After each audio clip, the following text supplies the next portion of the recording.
Hey,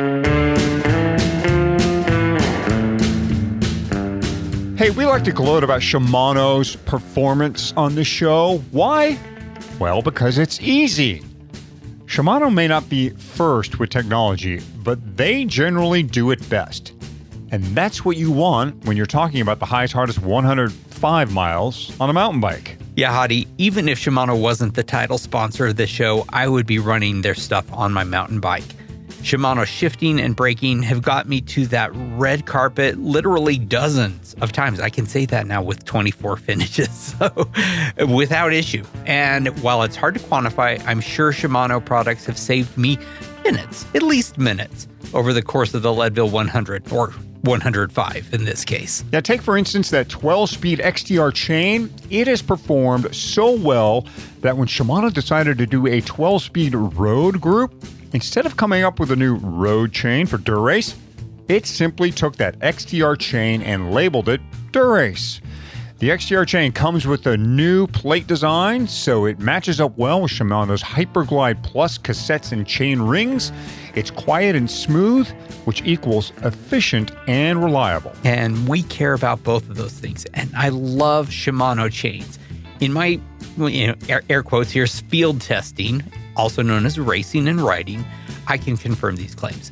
It's a great shifting, smooth running, strong enough for single speeding chain.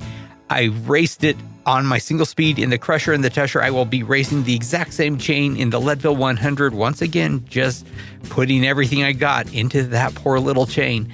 It is the benchmark in the world of bike chain. If you are still on 11 speed or 10, fear not, Shimano's 11-speed chains are still highly regarded. By the way, if you're wondering about cross-compatibility, Shimano suggests staying with the original stuff. So if you're on 11, stay with 11-speed. But if you're still curious about what works with what, our friend Adam Kieran of Zero Friction Cycling has a nice breakdown. For everything else Shimano, it's bike.shimano.com. 3, 2, 1.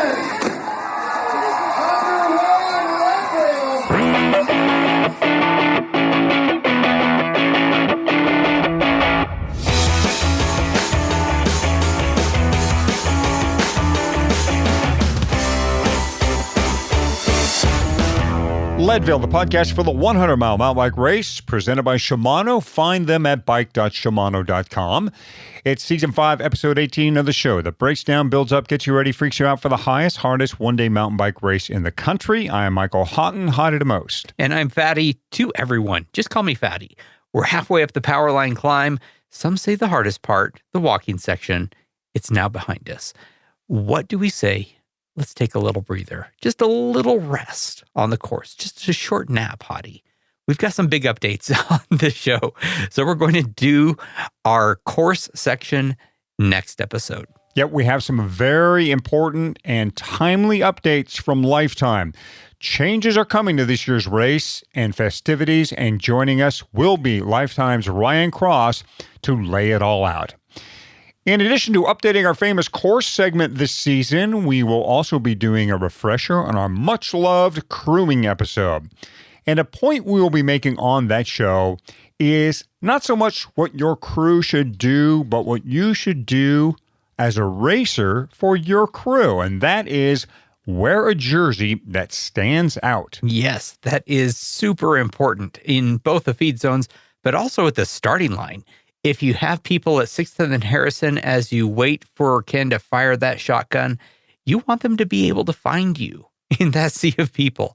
Otherwise, we all look the same. So we are going to send you to DNA Cycling to pick out one of their very colorful jerseys. Yeah, I've been at the start line, both as racer and crew, and I can tell you it can be really hard to find a rider wearing a dark jersey and a black helmet like 75% of the other riders in your corral. DNA can help fix that. Of course, DNA has some solid, subdued color jerseys if that's your thing, but do yourself a favor and do your crew a favor. For this race, grab a jersey that says, "Here I am." If I weren't already in the Leadville podcast jersey, which is, of course, made by DNA, I would get that pink KOM jersey. Another standout is yellow, and DNA has 2 jerseys in that color. To check out all of DNA's Standout in a Crowd jerseys, go to dnacycling.com And remember, that's the same place you can get started on a custom kit. Last year, it was course changes and wave starts as the big changes. This year, there's more new stuff, both at the start line and the finish. Some of you may have, of course, read about all of this on the Leadville Race Series website, or you might have seen it streamed on the LRS Facebook page, but we want to make sure that the word gets out. So we have invited on Ryan Cross, Senior Marketing Manager for Lifetime Events, to go over all the fine details. Even if you've read about it, it is definitely worth listening to this episode because this kind of stuff can throw off your race day, especially if this is the first time you've been on the Leadville 100 course. By the way, Marketing Manager is just a title. Ryan has been heavily involved in race series planning, especially for the 100. He is also a racer who, like us, prefers the dirt. Right now, though, he has his race planning hat on and his clipboard out, and he's here to help you get ready for the gun at 6th and Harrison.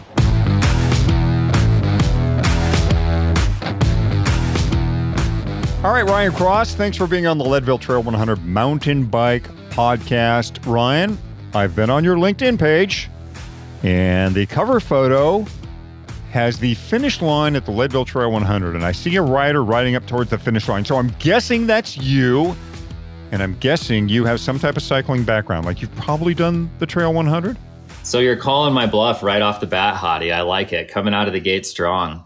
No, that is one of my favorite marketing photos, if you will. That is not me, but it's just a photo that I think captures the energy and the excitement of the finish at the Leadville Trail 100 mountain bike, and I think some of our proudest work. So I use that photo proudly to display what we do, but that one is not me. But you have done the race. I've never done it. I've never completed the Leadville Trail 100. Okay, this interview is over. You're on notice. You're on notice. Oh, I have done countless bike races in my life in almost every discipline you could ever imagine, but I have never had the privilege of towing the line at the Leadville Trail 100 mountain bike race.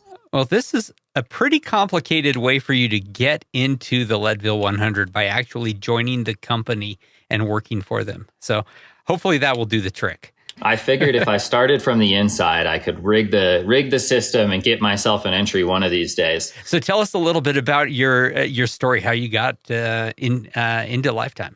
Yeah, it really starts a ways back. My experience with cycling and event management actually goes pretty far back. But I came from a family where riding and outdoor experiences and outdoor recreation was a huge part of our lives. My dad was a rider and not necessarily a racer, competitive athlete for that matter, but one year, he and my brother decided to, I'm from Michigan originally, and they told me about this event they were going to go do in northern Michigan called the Iceman Cometh Challenge. You guys might have heard of that one, but pretty big event up in Traverse City, Michigan, and the town I was born in. They came back, and I just thought that was the coolest thing. 30 miles riding mountain bikes through the mud and snow and sleet and ice. And I just, as a 13-year-old kid, seeing my brother and my dad come back from that, I just said, this is something I need to be doing. So every kid at that age is ripping around a neighborhood on a BMX bike, but I made that decision that day that I was going to take up mountain biking. So the following year, I got a bike. I started working at a bike shop, sweeping the floors, and got into the sport through that avenue and got a bike. And the next year, I was showing up to races with my dad and my brother and doing everything I could to get out there and just experience that. And I was absolutely hooked. And at a young age, I realized how powerful the bike is as a tool of exploration and a way to experience the world. And these events just have this allure to me. And I think just, getting to meet interesting people and just the excitement of it all and just the grandeur, if you will, of some of these massive events has always appealed to me. And so I just clung to it and I kept riding and kept racing and spent a lot of time through my teens and early 20s competing, and I went over to the dark side for a bit. I started racing road bikes, and back in the mid 2000s, early 2000s, and the era of He Who Shall Not Be Named, we had some opportunities to get to race and make a couple bucks doing that. So I was fortunate enough to race on a couple elite and pro teams, and have some really great experiences racing road bikes, but the mountain bike was always my passion, and the off-road space in general was always my passion. So as I kind of gravitated, away from road racing, and kind of focused on my career a little bit, I really just kept riding mountain bikes, kept going and playing in the dirt and in the woods. And, fast forward a little bit, I was able to have an awesome career in marketing, which led me to event marketing by chance. And, it just, with the sport of cycling, you make these connections and you meet these amazing people. And I was fortunate enough to get a role working with the Colorado Classic as the marketing director, overseeing that race and some other really cool events like the Tour of Utah and some really cool UCI road cycling events. And then the opportunity with Lifetime came about, and I just, I've been participating in some of these off-road events, whether they're mountain bike or gravel, and I just couldn't say no. It was so cool. I mean, the Leadville race series has always been something I've looked up to, and we've all seen Race Across the Sky and followed this thing for so long, and I absolutely got enamored with the idea of it. And so jumped into this role at Lifetime, and here we are today, a few years later. Yeah, I've been in media, Ryan, professionally in broadcasting for like over 30 years, and I never envied what marketing people have to do. I never wanted to do what you do. For a lot of reasons. It's just much easier to sit on this side of things and ask the hard questions and be the tough guy than do what you do. But I gather that at least at Lifetime, while your title says senior marketing manager, there's like much more that goes into it. It sounds like you're much more into like planning the races and making sure things go off correctly, and really more into as much into the promotion as you are into the minutia of the race itself. Yeah, absolutely. I mean, and prior to taking on marketing roles, I did work in race operations. I was operations director for a event company long before Lifetime. And so I've got quite a bit of experience there, and I'm interested in all aspects of it. And one of the really cool parts about being part of this organization is we just have so many talented people and people that get to show their talents off, whether that's as a race director or a marketing director or sponsorship, partnership manager. I mean, it's just exciting to be able to be a part of this incredible team where everyone's kind of out there doing their thing, but we also share responsibilities, and no job is too big or too small for any of us out there. So I'll do anything, it's fun. Right. Well, Fatty, I'm rubbing my hands with anticipation here because we have lots of new things that we want to get to with Ryan. The race has some new stuff that they want every racer to know about. Maybe some of you folks may have heard about this already. If not, we're here to tell you about some changes that are coming to this year's event. If you have heard about them, it's worth listening to again, just to make sure that you've got it all straight. So, Ryan, here we go. We've got some changes coming to the 2022 Leadville Trail 100. Let's start with, and we talked about this with Tamara Genlink last time she was on the show. She said, in fact, that there were changes coming to the White Corral and changes to the start/wave times. So what do we have new for White, and how are start wave times going to be affected? Yeah, exactly. So, for those of us that raced with us in 2021, we saw the rolling out of wave starts for the first time. And for us, we learned a few things in that process and made some refinements, and we're excited to roll those out today. So essentially what we're doing is we're adding 2 additional corrals to the total. So there's going to be a total of 3 white corrals, white 1, 2, and 3. And for those that aren't aware, white is the furthest back corral. So last year we had a high concentration of folks in that corral. And what ended up happening was A, there were too many folks, and B, they kind of got shorted on their cutoff times. So in order to kind of spread things out, we added the 2 additional corrals. And what we also did was by spreading everyone out, we tightened up the start times of those corrals. So rather than space them out by 5 minutes, we're spacing them out by 2.5. So our front corrals are still going off at 6:30, and the subsequent corrals are going to go out 2.5 minutes after each time. And that goes all the way through the white 3 corral at 6:50 a.m. All right, Ryan, so big updates here for the White Corral. How are you folks going to seed people in that White Corral? That is a good question, Hadi. So we've been thinking about this a lot. We've been putting our minds together, and we realized that the best way to do this, now that we have 3 white corrals, is actually to self-seed them. So What that means is there's going to be 3 white corrals that are going to be clearly delineated, just like any other corral, red, silver, etc. And you are going to be able to select white 1, white 2, or white 3. So when you get up in the morning and you decide if you want to be towards the front or if you want extra space and you want to just kind of give yourself a little breathing room, it's totally up to you. And we've made this decision to try to just enhance the experience. I mean, in the past, we've seen just hundreds of people in one white corral. And for folks that are just trying to complete this thing or just want to have a good day out there, it can be a little bit overwhelming. And we've heard that. We've known that that's been a part of the experience last year. And we want to try to help alleviate that. So what we're doing is breaking it up, giving you the opportunity to choose whether you want to be in the front of the white corral, in the middle, or in the back. Okay, I want to ask you a little bit about the self-seating component of this, because it's very easy to imagine myself, if I were in the white corral, I would want to try to get into white 1. If my wife were in the white corral, as someone who prefers to have as few people interfering with her race as possible, she doesn't want to have a crit style Leadville race. She would go into a white 3. I can't imagine who is going to be seeking out white 2. So why do it that way? Why not just go ahead and have 2 white corrals? Who's going into white 2, basically? Well, again, the objective is to spread it out as much as possible. And again, we've had hundreds and hundreds of people all fall into that white corral, and it can be kind of intense. So to do it in 2, it would still feel a little bit tight. So essentially what we're doing is by offering white 1, we'll give the folks, like the example you use, like yourself, to an opportunity to get up there and get as close as you can to the front of the race.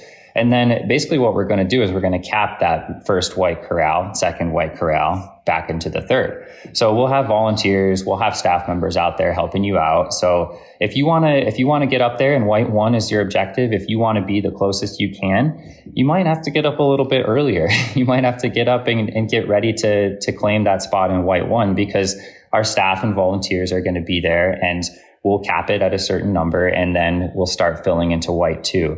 So I think to answer your question, we will basically have an allotted number into white 1 and then rolling into white 2. And then you can self-seed into white 3 from there. And there are racer implications into which corral you're in, because the cutoff time, which is we're thinking of as a time of day thing, does not change for anyone.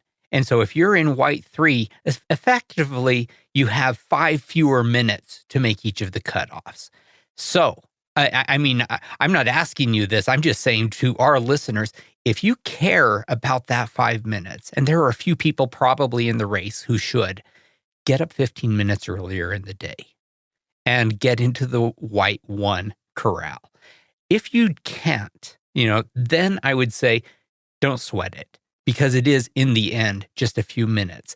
And with the 2.5 minutes gap in between each of the white corrals, that you are not going to have this overwhelming crowdedness that was the experience of not just last year, but of every year. I mean, it used to be, with a massive mass start feel to it.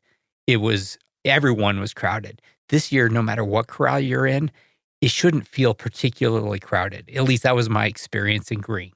Yeah, absolutely. I mean, and that's what we're trying to do. And I just want to continue to reinforce the fact that we're doing this because we heard you. We want to make this a safer race. We want to make the experience better for everyone. We want to allow you to choose your experience to some degree and choose whether you want to be up there and fighting for those extra 5 minutes, or if you just need that extra breathing room and you're less concerned about those 5 minutes. And again, to reinforce the fact that this is all based on chip time. So essentially, when you cross that start line, you've got 12 hours. So your buckle time is based on chip time. So whether you start in white 1 or white 3, you still do have that 12 hours. But to your point about course cutoffs, if you're thinking that you could finish in 12:01, then you probably want to get up there in that first white corral. Or second, right? It's not 12 versus 12:05. It's 12, 12:2, and then 12:05, right? So, I mean, there's gradations there, but your point is well taken. Ryan, I hear we're also lining up the entire or most of the entire race a little differently this year as opposed to the years past. That's right, Hadi. Yeah, this is another exciting one. And we, in the past, as you guys know, have lined up all through 6th. And then that means that we cross Harrison and continue to stage the corrals on the opposite side, on the east side of Harrison. But we've been working with the community to try to make that experience even better as well. And we've gotten approval to line up on Harrison this year. So we're super excited about that. It's obviously Harrison is the iconic downtown Leadville look and feel. And so we'll be staging all the corrals on Harrison this year, kind of snaking around the corner towards 4th Street, kind of on the south side. And we'll basically be staging right there on Harrison and rolling you right into the start on 6th and Harrison. So that's going to be a super cool moment for everyone to get to stage on Harrison. And I'll just say to keep an eye out for those corral markers on Harrison this year. If you've attended in the past and, you're a little further back, if you're a white corral rider and you're looking over on 6, just be aware that we're making a little shift and you'll be looking at the south end of Harrison. Because I have no sense of direction, I am not currently successfully picturing how the starting line works right now. So suppose I am in the white corral.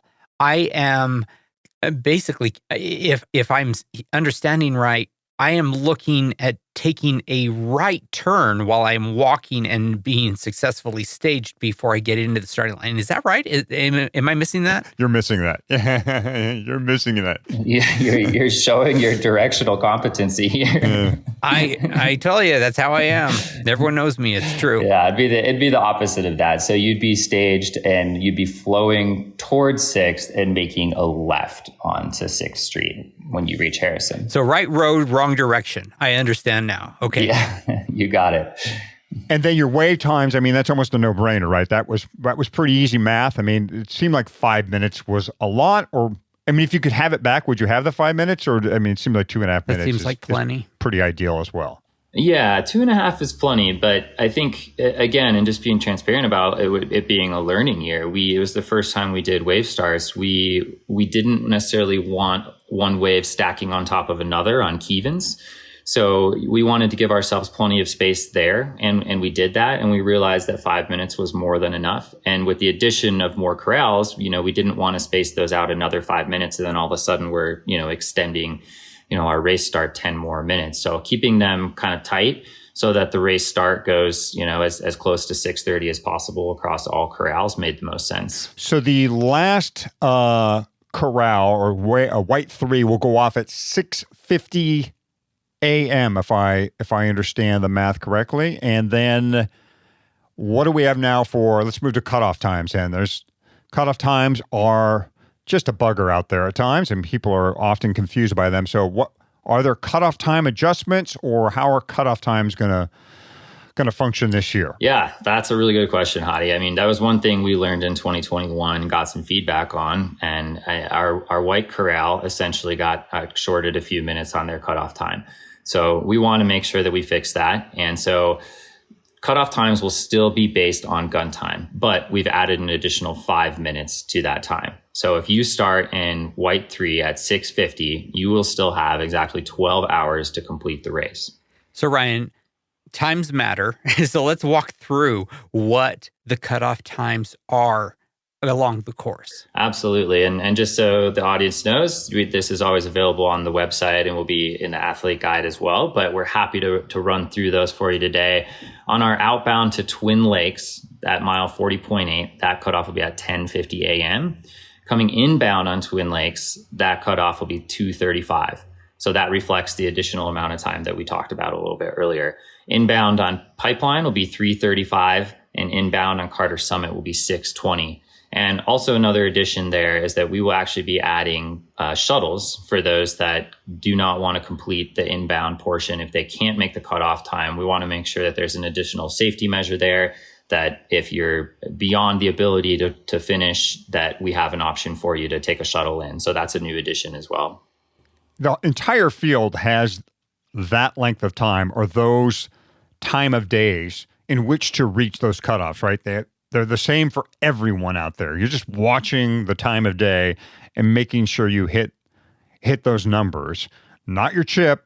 It's the time of day for those cutoff times, just to be clear on that, right? And Ryan, there'll be people out there, obviously with ribbons or what have you, asking riders who have not reached those times to exit the course. Yes, you got it. And we examined all opportunities, right? And I think with chip time, that just simply wasn't possible for on-course cutoffs, right? So if you had 5 riders rolling in together at a cutoff and they all started in different waves, it wasn't possible to look at each individual time and say, okay, you made it, but you didn't. And that wouldn't be a good athlete experience, but it also just wouldn't be, logistically possible for us. So yeah, like going on gun time for all cutoffs and chip time for all belt buckles makes the most sense and provides the most equity for athletes. Ryan, the last cutoff time that I really like to emphasize is the 13-hour cutoff time. We spend so much time focusing on that buckle and on finishing, under 12 hours that we kind of neglect the fact that there are a lot of people who finish in more than 12 hours and still can stay on the course for up to 13 hours. Has that changed, or is that still true? No, that very much still holds true. It's something that I think is paramount to the race series. I mean, we want to make sure to give every person a chance and an opportunity to finish. Marilee and I actually just chatted about this at Silver Rush on Saturday as we had some runners coming in after the official course cut off, and she said, "We're still giving them medals, right?" And I said, "You bet we are."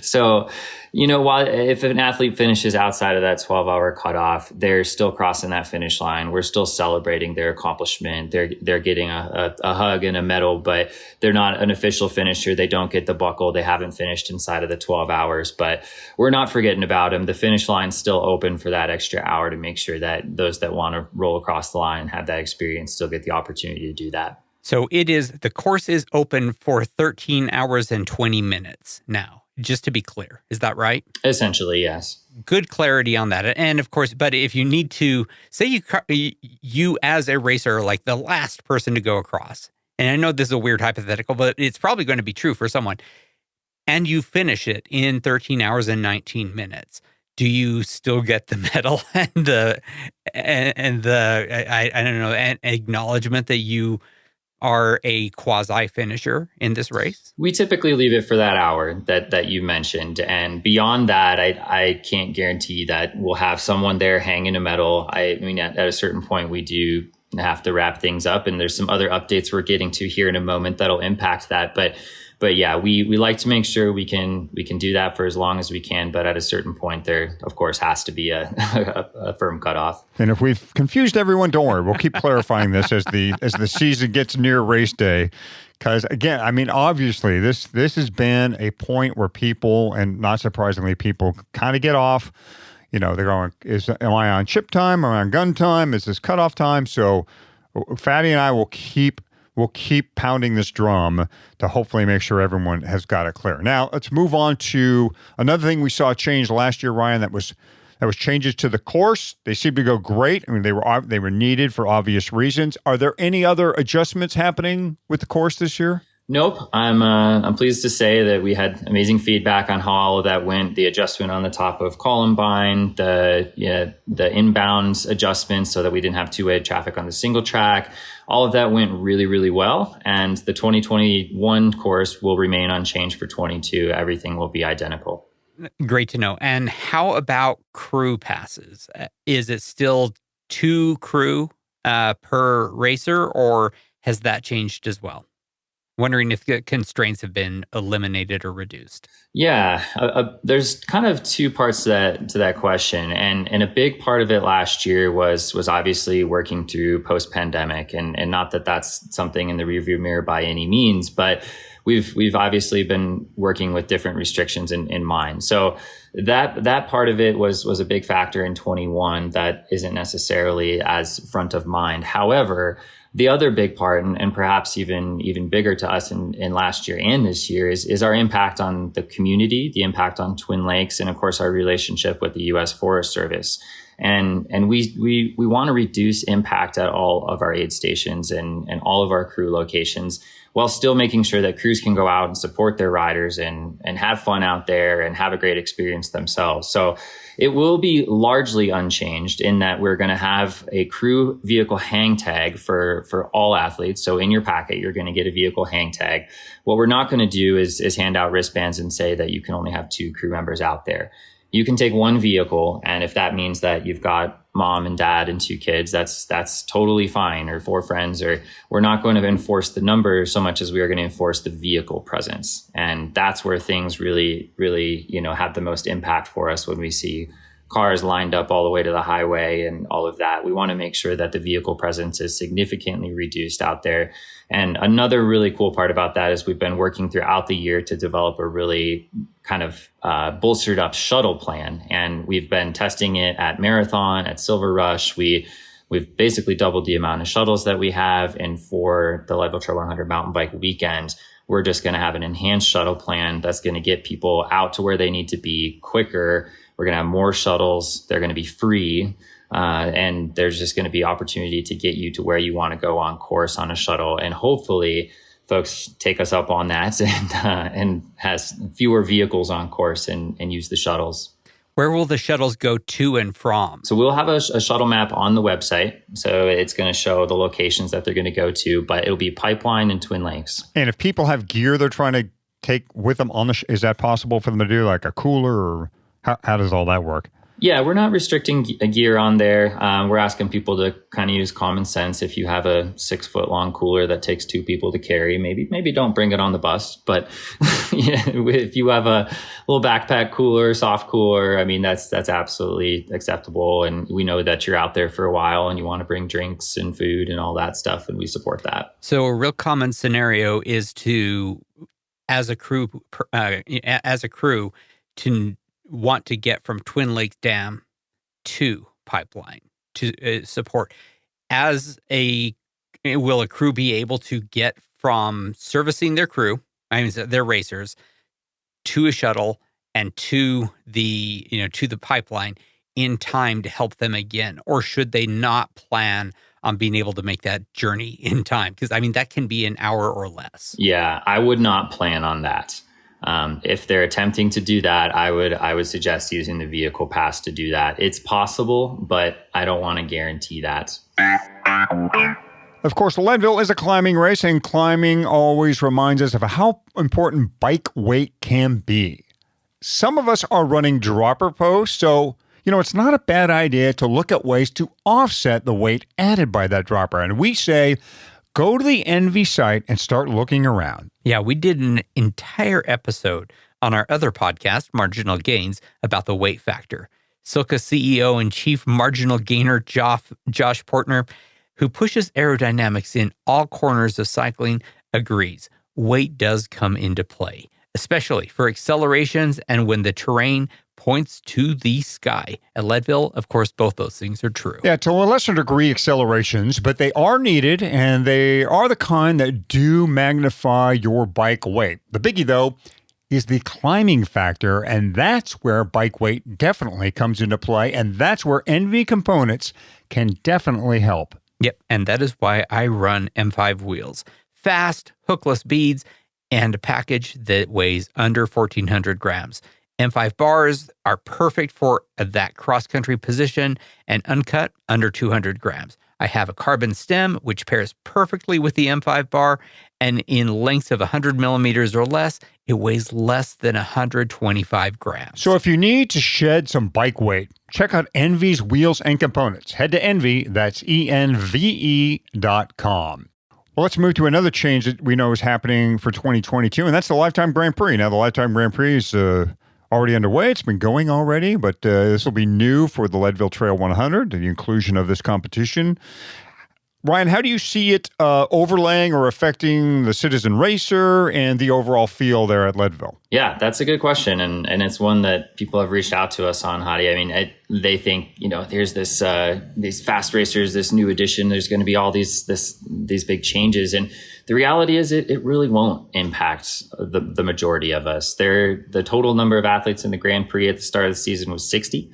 we've had a few drop off, and probably will have a couple more before the start in August. And so we're talking between 50 and 55 riders that are going to be joining us, many of whom have raced in the past and who were already planning on attending the events anyways as pros. So it's certainly not an additional, in terms of number of people, that doesn't impact us greatly. They're also going to be in the Gold Corral. So it's not like you're going to see defending champion Keegan Swenson starting in white 2 and motoring past everything. I mean, that might be a fun content play, but now there's a Grand Prix. Yeah, right. Actually, Quinn Simmons started in the White Corral when he raced in 2019 and finished 3rd. So, and now he's racing the Tour de France. So look at that. That's do more of that. It can be done. It can be done. But no, that's not setting anyone up for success. So the Grand Prix athletes as pros will be starting in the Gold Corral. So for those of us that would be further down in the mix, in the middle or at the back, this really should not impact your experience. And yeah, we're not anticipating any sort of major impacts from that. There's some video projects that are going on associated with the Grand Prix that'll be out there, but we work with multiple video crews to cover the race already. This isn't new to us. It's something that we're very diligent on in terms of where they're accessing the course. We conduct those meetings prior to the event and just kind of walk them through, the fact that impacting someone's experience is never okay with us. And it's all about first place all the way down to last place. So yeah, the Grand Prix, while we're excited about it and we're excited to see the action and the competitive nature going on up at the front of the race, it shouldn't really have much of an impact on the rest of us. Yeah, this is first and foremost a race of 1,500 citizen racers. And I think that's probably what you're hearing is that, hey, I'm fine with the Grand Prix as long as I can have my day. Like, this is the most important thing I have on my whole calendar for the whole year. And as long as that experience is preserved, have at it, Keegan Swenson, have at it, Hannah Otto Finchamp. I mean, those people can go out and kill themselves. I want to have my day, right? I mean, that's what's important here. Yeah, wave to them when they're ripping down Columbine. Yeah, that is the time that we will see them. Yeah, that's right. Which is always awesome. It'll be great to see the intense competition happening among the Grand Prix folks, as well as the other pros there, as well as all the very fast people who don't have a designation of proness or non-proness.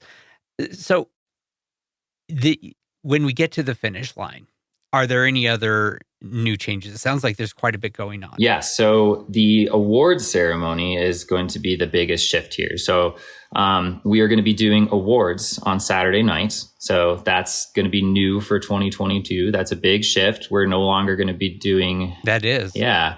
So this kind of started in really just kind of hearing some feedback from athletes as the years went on and understanding more about how the experience has shifted and what they wanted and what our community wanted. And frankly, the idea of doing awards on Saturday and wrapping everything all kind of in one package following the race, it became really exciting. And we had a lot of positive reception around that idea. So new for 22, we're going to be having a finish line festival on 6th, just west of Harrison. So just west of where we start. And we'll have live music. We're going to have awards. We're going to have our, all the fanfare and all the fun that happens normally on Sunday morning, hopefully a little higher energy following the race on Saturday. In addition to that, we're going to be doing our belt buckles in the chute. So if you don't want to stick around for awards, or if you're just there to get that buckle, then you can actually get your belt buckle in the chute this year. We'll be handing those out on the spot, and the awards ceremony will take place afterwards. Wow. That is a massive change. I mean, it really is. So you won't just have the medal to put around your neck. Maybe you want to have one of your crew bring a belt, put the buckle on right that moment. I would absolutely wear that over my kit. Of course, the buckle is a thing that I wear generally when I am in Leadville and never at any other time during the year. But I wear the finisher's jacket anytime it's cool enough to allow me to. So what happens with that? Yeah, that's a good call out. That was obviously something that we printed Saturday night going into Sunday morning. So because of the shift to have awards and buckles and everything on Saturday, what we're actually going to be doing is mailing out all the finisher jackets. And there's some more to be said about that. I mean, over the years, we've had a lot of jackets that never get picked up. They never get claimed. Folks don't stick around on Sunday. They never reach out about shipping. And so every year we just have boxes and boxes of these jackets that unfortunately just get wasted, and they have people's names and finishing times printed on them that were done on Saturday night. And that's something we wanted to move away from. We don't want to continue to waste all of that. And so what we're doing is we're going to be shipping all of them out. So you'll get your finisher jacket shipped directly to you. And assuming you finished under the 12-hour finishing time and an official finish for the race, that'll come straight to your door following the event. Mm-hmm. I think that happened my first year, Fatty. In fact, there's something happened with the printing or something. I can't remember what. And they shipped it to me. I got it eventually. And like you, I get to wear it around whenever I want to, whenever I want to show off to somebody. They go, I finished this. I finished this thing. People always ask, oh, have you done that? Have you done the Leadville 100? Like, yeah, I've done it. And I've done it 4 times. And I have a friend who's done it 20-something. So it is a cool thing to wear around. Ryan, I do want to go over one more time, though, that medal, how you're going to receive your medal, that is. Or your belt buckle, I'm sorry. So just take us through, again, step by step. As I cross the finish line, here I come, I'm through the line. What happens next? And take me right up to the point where I get my buckle. Sure. So the medals themselves will kind of remain in the same place. So you cross the finish line, hit that red carpet, have that awesome moment, photo, hug from Marilee. And then what we'll do is we'll roll finishers through past where we typically do medals, and then we'll have a table that verifies the time. So just as a reminder, all of the buckle times are chip time, right? So once we get kind of to that period where someone crossing the line together that may have started in a corral 10, 12 minutes apart, one may theoretically have a small buckle and one may have a big buckle. So we'll have a verification table there that essentially is pulling your registration or your finish data and then verifying which buckle you get. So that's kind of how it'll go. And then we'll hand those buckles out right. We're still working out exactly where that's going to be, if that's going to be physically in the chute or just off to the side, but it'll be right there as you exit the finish chute. Cool. All right. Come across the line. Marilee puts the finisher's medal around my neck. I get my hug. I go take my photo. And then I go in and wait for the buckle to be verified and then receive that. And I could be on my way at that point or go up to the expo or what have you. And I suppose people could circle back to the buckle area too if they, I don't know what, need to run home real quick or lay down or something like that. They can do something like that first before they show up at the buckle table. Yeah, we're not going to chase you down and give you the buckle. You got to come find us. So if you want to keep going, go to the medical tent. Yeah, of course. Then come back and get your buckle. Of course, I say that in jest, but certainly, I mean, if someone wants to go take off and go get some water, I mean, we all know what it looks like there for some folks, and it's a tough day, and we want to make sure that you do what you need to do. And if you need to come back, then bring your bib number and we'll get it squared away. All right, folks, if we've confused you on any of this, again, on the LRS, the Leadville Race Series website, Ryan has posted, all the details on these new changes, and you should be able to find them there and hopefully follow along. And if not, get on the participants page, ask questions. Fatty and I can jump in there too and hopefully help you out in that manner. I just wanted to ask a little bit more about the festival, and it starts at what time? So we'll roll right into awards following the firing of that shotgun at 6:50. So we're going to start the awards at 7. Because we want to make sure that if someone, let's say they're in third place in their age group and they roll across the line at 6:59 and they claim an award, that they still have an opportunity to jump on that stage. We'll do pro awards earlier in the day, and that doesn't change. That's as we get our pro finishers, top three men and women, we'll get those done early. So all of the awards at that point then we'll roll into at 7:00. We'll get into age groups and all of our categories. And at that point, we'll roll through those. We're going to, like I said, have live music and really kind of have more of a street festival environment. And And you mentioned earlier, Eldon, that extra hour as folks are coming in, and let's say that you're finishing in 12 and a half hours. And like I said, we still want to make sure that athlete has an opportunity to hit the red carpet and cross that finish line. So we're managing that in a way that we can have our awards, have that festival environment while still keeping a lane open for folks to come in. Oh, absolutely. I love cheering for the folks who have had, let's face it, the hardest day of all out on the course. The people who've been out there for 12 and a half, 12:45, whatever it takes to get across that finish line. Yeah, the fact that there's going to be a festival and award ceremony going on, I hope that they will interrupt it as necessary to cheer for the folks who have, dug really deep to finish in, 12 and a half, 13 hours. Absolutely. Yeah. And in my vision and the way I'm seeing this, I mean, I really think that we're going to have more buy-in, right? We're going to have more people there because of the awards and band and people out there having a good time. And then we get someone who's coming in to complete their day. And hopefully you get this whole raucous crowd to jump up and down and get excited about that. And so, yeah, I think we're on the same page here. It's exciting. All right, Ryan, let's circle back now then to, we talked about the Grand Prix a little bit. Why don't we engage in a little fun here? This is something that we're all certain to fail at, and that is trying to predict the outcome of a race, any race. Tour de France announcers try to do this daily. They try to figure out who's going to win a stage.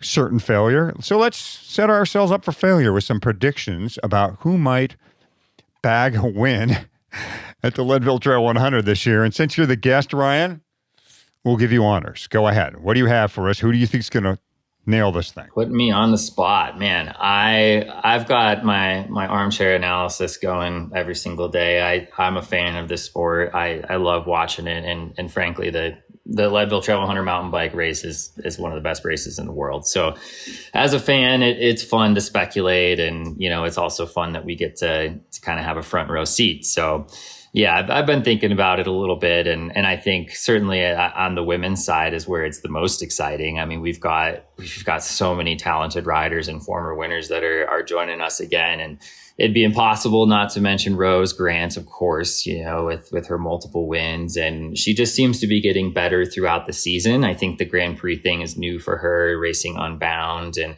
some events she wouldn't have otherwise done. And she just does seem to be getting incrementally better. And, she lives up there in Montana with cold winters. And I don't think anyone expected her to be winning out of the gate in April at Sea Otter, but I think she's going to show up to Leadville absolutely flying. So yeah, I've got to pull Rose into the mix, but yeah, I think some others to watch. Alexis Scarta, I mean, she's so strong and she can race at altitude, and she's an exceptionally good climber. She won the Telluride 100 last year. Just a super talented rider. And I think I got to give a shout out to our girl Melissa Rollins here. I think she had a breakout ride last year, 5th place. She's just so strong, and I know personally that from chatting with her, and as you guys do, that Leadville is her target. So she had an amazing Unbound with a 5th place there, and I think we're going to see Melissa absolutely crushing in August. So those are my ladies' picks. What about you guys? I will, I'm kind of right on board with you there, Ryan. First of all, the women's racing intrigues me a lot. I love watching what they do. And Fed and I have obviously a close connection with the women's side of things with Melissa. And only that, we've had some great guests from the women's field come on. They've been grateful and offered a lot of advice. I love Melissa a lot. I'm looking forward to helping her again if she needs help, and to seeing her improve on that 6th place finish. I think it's within her to do that. That would obviously move her up on the Lifetime Grand Prix, or not obviously, but could move her up on the Grand Prix where she already holds a nice position. Another one I love, who's been on this show, the best smile in cycling, is Sarah Sturm. Yeah, she had for one thing, I love what she did last year. She rode an aluminum frame, which you just hardly see any pro do anymore. She was on an aluminum bike, said, hey, Specialized, no problem. I'll handle your aluminum bike. But I think she's back for business this year. I love how she rides. But again, like you, Ryan, Rose Grant, we've had her on the show. She's on an upward trajectory right now. Yes, she spends most of her life in Montana, running from storms and running from grizzly bears.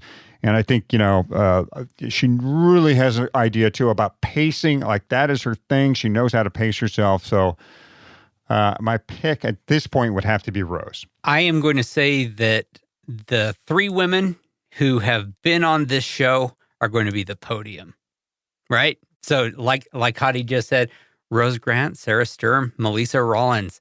And I think it is going to be in that order. That is my podium pick. I will also say that just is a general overall win.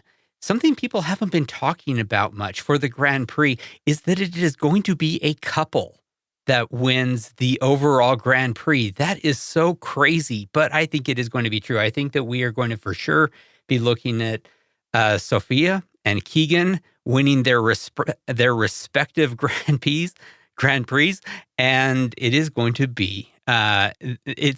be raining money in Park City where they live. So awesome to see locals making good. Sophia is absolutely flying, but the women's standings are much tighter. It's going to be really interesting. That's obviously we'll get to the guys here in a second, talk about Keegan, but it's a lot tighter. There could be big swings here, and obviously the ability to drop a race, we won't really know until the very end.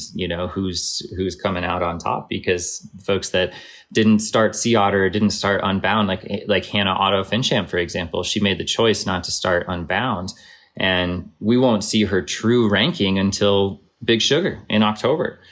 So it's going to be exciting. We've already alluded to Keegan here, but who do you like in the men's side? Yeah, I think it's impossible to bet against Keegan. He's just proven time and time again this year that he's flying, and he is he's not peaking for one race. He's just strong all year long, and he ran away with Crusher in the Tusher recently and set a course record out there riding by himself with all of these other guys chasing him. And I know how driven he is, and it'd be silly to bet against him at this point. So I think we're going to see a repeat winner in Keegan Swenson this year, but excited to see Andrew L'Esperance. You mentioned couples. So Haley Smith, who's sitting in second overall on the women's side, and Andrew L'Esperance are a couple, and it's fun to see that. And so I think it would be great to see him in his first attempt at Leadville.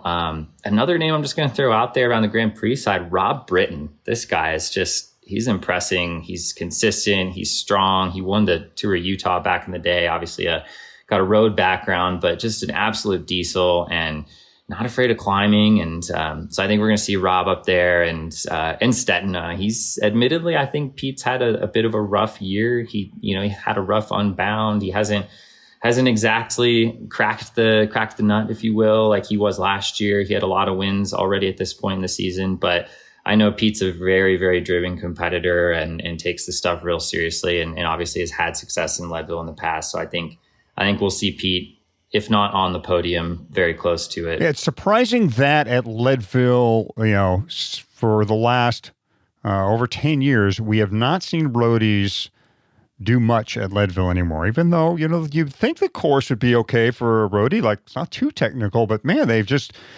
they've been shown the door by the true mountain bikers out there, which is why my picks look like they do. Obviously, I have Keegan. Keegan, he is from another planet, I think, at this point. But look, Howard Grotz had a nice run at Crusher, right? All of a sudden, there's Howie. And if not for a mechanical, who knows, right? Who knows there? So, and Howard obviously knows Leadville. Like, the dude can find his way around the Leadville course, being a winner at least a couple times. But here's my pick. Here's one a little, not out of left field. He's a mountain biker. He knows what he's doing, and he's a friend of the show. Payson McKelvey, again, had a nice Crusher, had an injury early in the season, so his whole start got delayed. He didn't do Sea Otter because he had some breakage. But I like Payson, so there's mine. I like your picks. I do. Is there anyone who would after three indisputable wins, would vote against Keegan at this point? I will tell you, I was at Crusher last weekend, and Hadi, as you come down the Col de Crush, right? The outbound part of this race, and I am down on the pavement before I get to the part where the Sarlacc pit turns back to the pavement and you have the mile of pavement before you have to go back up the Col de Crush, I came across Keegan all by himself.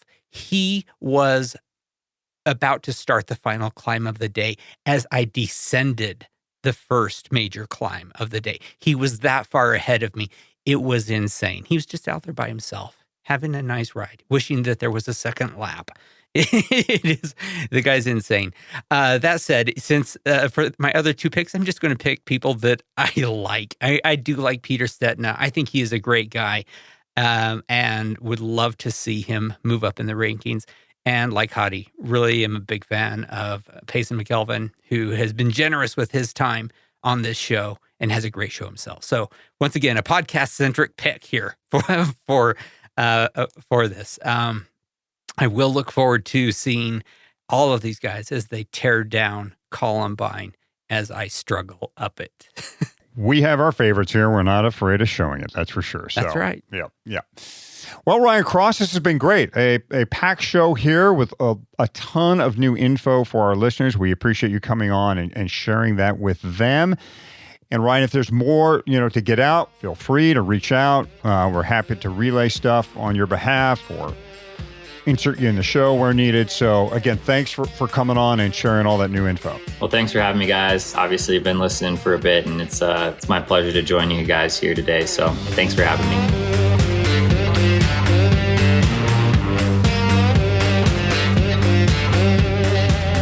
Okay, quick highlight recap here. White now has 3 separate corrals, which are going to get their own start times. The wave times have been cut from 5 minutes to 2.5 minutes between each of the corrals. Cutoffs have been extended to help riders in white who were shortchanged last year, and the buckles are now given to you at the finish line. And the award ceremony, Saturday night. And one more time on cutoffs, because we covered a lot there. Your cutoff time is based on time of day. Your chip time is your finish time. Very important to remember. If you are in white or just trying to finish, pay attention to time of day and those cutoff times Ryan outlined. Now, thanks again to Ryan for sharing all the updates. LeadvilleRaceSeries.com is where you'll find them in text form. It's July, Fatty, so I've been watching the Tour de France every morning. A morning cup of coffee and the early morning breakaway. It's a perfect way to start the day, at least for me. On stage 3, something caught my eye on the coverage. Magnus Cort of Team EF was off the front. He reached out for a feed, and the team car handed him a Morton product. Yeah, usually it's hard to tell what brand riders are taking out, but that Morton black package with the white font, it sticks out. Magnus was in the polka dot jersey and was trying to make sure he stayed in it. Morton is a great choice on those important race days where whether you're racing for a polka dot or a finisher's medal. It's easy to digest their hydrogels, drink mixes, and of course their bar. So they all go great together, and it's all available at the feed. Yeah, we don't know if Magnus is sponsored by the feed, but we do know that EF does have a doctor that is with the feed. He is Dr. Kevin Sprouse. He's been a 3 times guest on this show. The feed does have suggestions for anyone trying to climb like a tour rider, and their recommendations are Morton focused. Yep. They say to do 1 bottle an hour of Morton C90 and another that is more hydration focused, or a couple of Morton 100 gels. These are approximates, of course, and you should adjust up or down based on what you can handle. Morton and other tour-worthy nutrition is available at the feed, where you can claim your $80 in annual credit at thefeed.com/Leadville. Register your email, verify your phone number, then spend your first feed credit of $20 right away. Let's go ahead and wrap this episode. Hadi and I are on social media. You can find me on Twitter. I'm at Fat Cyclist. Hadi's into Instagram. You can follow him at Michael Houghton. Of course, we're both on the Facebook Leadville 100 mountain bike participants page. And if you want to have more of a conversation, join our Slack channel. You'll find it over at leadville.fm/Slack. If you like the show, go to wherever you listen and give us a 5-star rating, write a review. To see all the ways you can find this show, it's leadville.fm.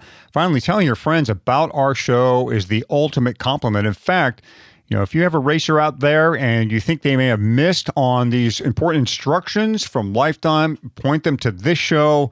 Have them listen to the Ryan Cross interview. Very important stuff. Even if they don't race, again, talking about your friends, hey, tell them about this show. They will thank you, and we will too. And then they'll get into the lottery, and you won't, and you'll be so mad. Ouch. Tell them after you've raced. That's the strategy. Anyway, good luck in your riding, your racing, your rule studying, and of course, all of your climbing. We're going to get back to that on the course next episode. Thanks for listening. We'll see you real soon at the starting line.